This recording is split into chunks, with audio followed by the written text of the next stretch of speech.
Today we're working on getting some portrait pictures for our different presenting roles, and so we're working with an amazing team. I've got Vicky Lord, who does hair, and Kelly Wardock, who does makeup, and Dawn Marie Jones, who's a brilliant photographer. So we're going to just take some pictures together and enjoy doing that, I think. It's a really difficult question for me to answer all the different roles I do, but I guess I'm an entrepreneur, I'm a businesswoman. I've worked for myself for many years, and I've worked within media. I'm a creative. I just like working with lots of different people. I help other people tap into their, potential and push forward with their businesses as well. And if an idea stays with me for long enough, then I'm like, I need to do this because it drives me crazy. It stays in my head. Supermodel Hero is actually a well-being and fitness approach, which I'm actually writing a book about.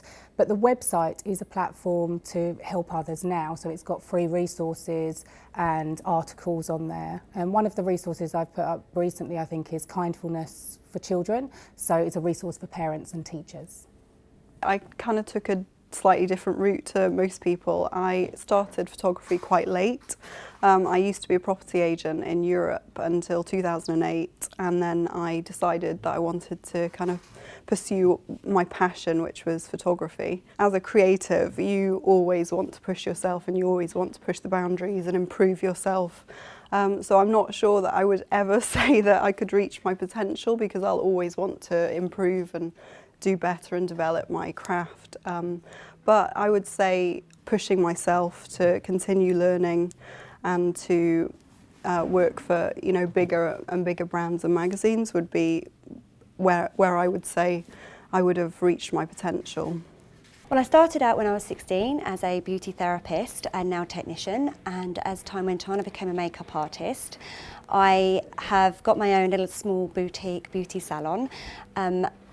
It is hard in my industry. It's very, very competitive, so I find I have to keep up to date with the new technologies, treatments and products. But I love my job, and I find if you continue to work hard, you'll get where you want to be.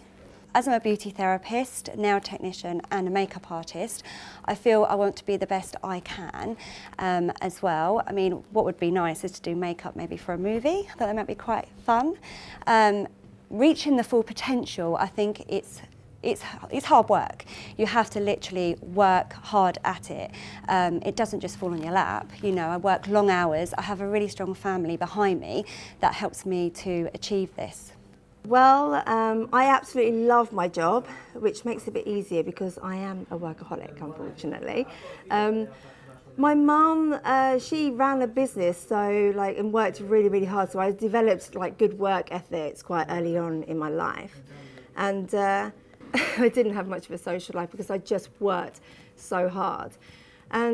But to be honest with you, I felt that if I worked for the best, then I learn the best, you know what I mean? You have to kind of put in the hours to achieve.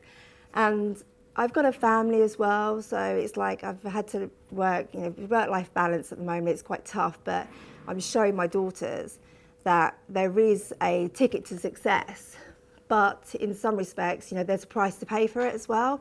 And that price is determination and, just hard work, basically. So yeah, hard work and determination is how I got to where I am now, I suppose. I think having children really helps me to probably not be a workaholic, because I manage to eat my food because I have to feed them. They remind me that I need fresh air because I have to take my son to school. My daughter stays at home with me at the moment, and I work. I balance my time really well, I think, and it's one of my skills, but also reminds me to see the world through their eyes and to remember that, there's still that joy and excitement in the simple things that they see, and bringing that to my work and sharing it with my clients. I think that's what helps them as well tap into their potential and, ignite their passion. When it comes to reaching my own goals and achieving my own goals, personally, I don't use the word or the term hard or difficult. And I think that's probably what's helped me achieve my personal goals, by not looking at them as a problem or something I have to do.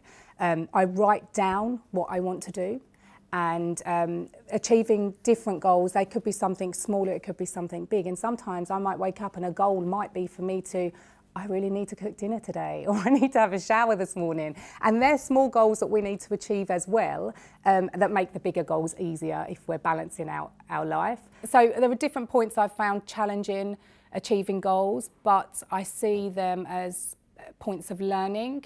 And when I've overcome things, actually, I feel better about that, because I think, wow, you know, that happened, it was difficult, but I still overcome it, which means that I have the potential to do something better next time because I know what not to do. So tapping into our potential is literally looking at our goals in a way that, you know, doesn't, as I've said before, it's not seeing it as a problem, doing the right thing at the right time, for the right reason, you know, not just always having that motivation of money or status.